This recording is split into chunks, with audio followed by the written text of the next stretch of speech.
Hola, ahora trabajaremos con ondas en cuerdas.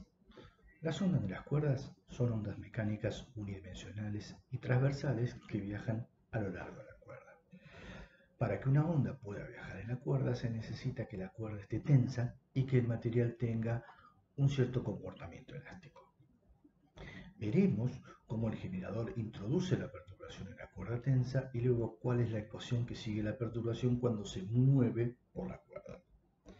Calcularemos la velocidad con que viaja la onda en la cuerda y la relacionaremos con las propiedades de la cuerda.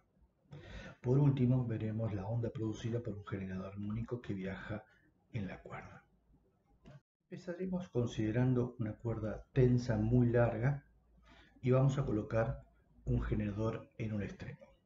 Para ayudarnos a entender, vamos a usar un sistema de referencia ubicado en la posición donde está el generador. El eje X coincide con la cuerda y el eje Y es perpendicular a la misma. La cuerda está completamente horizontal. Esto solo es posible si sacamos la gravedad, pero como esto es un experimento en papel, entonces podemos hacerlo. Cuando se enciende el generador, este va a producir un movimiento hacia arriba y hacia abajo del extremo de la cuerda, como se muestra en la figura. En el tiempo t1 alcanza la altura máxima y en el tiempo t2 vuelve a la posición inicial. Luego el generador va a detener su movimiento. Observen que el tiempo que tarda en subir es mayor del que tarda en bajar. El movimiento del generador va a producir un pulso y este pulso es el que va a viajar a lo largo de la cuerda con velocidad v constante. Comencemos. Al comenzar a moverse el generador, la cuerda copia el estado del generador en un tiempo anterior. En el instante t1, el generador está en el punto más alto, pero el comienzo del pulso está a una distancia v1 por t1 del origen de coordenadas. Cuando el generador vuelve al origen, en el instante t2, el comienzo del pulso está en la posición v por t2. El máximo está en la posición v por t2 menos t1 y el fin del pulso está en el origen de coordenadas. Luego, este pulso va a viajar a lo largo de la cuerda con velocidad v y supondremos por simplicidad que no hay distorsión, es decir, no cambia la forma cuando avanza por la cuerda. Es interesante observar que cada punto de la cuerda copia el movimiento del generador cuando la onda pasa por su posición.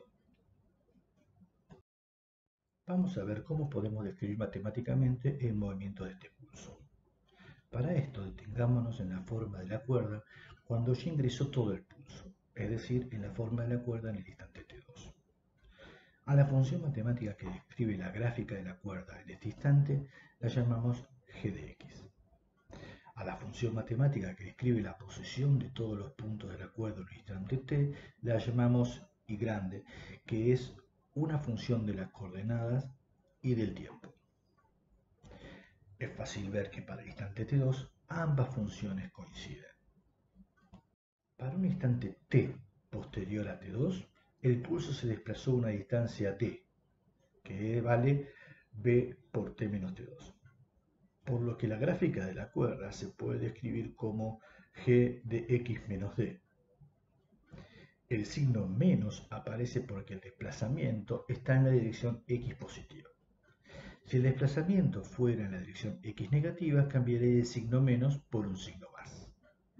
La función y de ext es la función de la onda, y observen que la dependencia con x y t aparece dentro del argumento de la función g. El movimiento de las ondas sigue una ecuación diferencial, la ecuación de ondas, y cuya solución es la función de onda y. La ecuación de onda es una ecuación de segundo grado, en derivadas parciales y lineal. La derivación de esta ecuación está en todos los libros y se las dejo para que la miren por su cuenta. La constante que aparece en la ecuación de ondas es el cuadrado de la velocidad de la propagación. Veamos rápidamente que la solución propuesta cumple la ecuación de ondas. Llamando al argumento de g como u es x menos b por t menos t2, Y tomando las primeras derivadas usando la regla de cadena, podemos llegar a una expresión que depende del sentido elegido del eje X. El signo menos de la expresión se debe al desplazamiento del pulso en la dirección X positiva. Al tomar la segunda derivada, llegamos a una expresión que no depende de si la onda viaja a la derecha o a la izquierda, y si se introduce en la ecuación de ondas, se observa que la ecuación hallada para el pulso verifica la ecuación de ondas. Otro aspecto importante es que si tenemos dos ondas, I1 y I2, la suma I igual a I1 más I2 verifica la ecuación de ondas, por lo que la suma de dos ondas es siempre una onda. Ahora vamos a determinar la rapidez del pulso que viaja en la cuerda tensa. Supondremos que tenemos una cuerda larga y homogénea de densidad de masa lineal mu. Esta densidad lineal tiene unidades de kilogramo por metro y la cuerda es estirada bajo una tensión F. Veamos qué le pasa a un elemento de cuerda de ancho delta X ubicado en la posición X cuando el pulso está pasando por él. Si hacemos el diagrama de cuerpo libre sobre el elemento de la cuerda, vemos que solo hay dos interacciones. Este elemento de cuerda interactúa solo con sus vecinos. Estas fuerzas tienen el mismo módulo, la tensión de la cuerda F, y se diferencian en el ángulo que forman con el eje X, que llamaremos alfa y beta.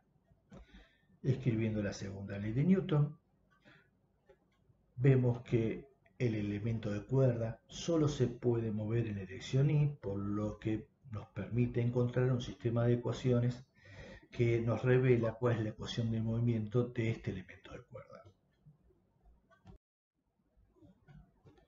La ecuación de movimiento nos muestra una relación entre el cambio del seno de alfa con la aceleración del diferencial de masa.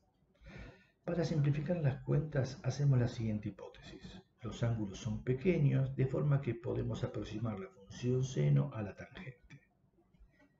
Y recordemos que la tangente es la pendiente de la cuerda en la posición X, por lo que el miembro izquierdo de la ecuación queda la derivada segunda de la función de onda respecto de X dos veces.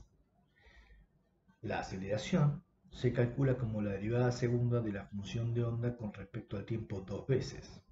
En definitiva, al aplicar la segunda ley de Newton se obtuvo la ecuación de las ondas. Si comparamos esta ecuación con la expresión de las ondas que vimos antes, se puede apreciar que mu sobre la tensión es el cuadrado de la velocidad de propagación. Veamos las unidades. La tensión tiene unidades de Newton, que es kilogramo o metro sobre segundo cuadrado, y la densidad de masa lineal es kilogramo sobre metro. Haciendo una simple cuenta, vemos que las dimensiones son correctas y la fórmula a la que llegamos no es inconsistente. Entonces, la velocidad de propagación depende de la fuerza restauradora y de la inercia.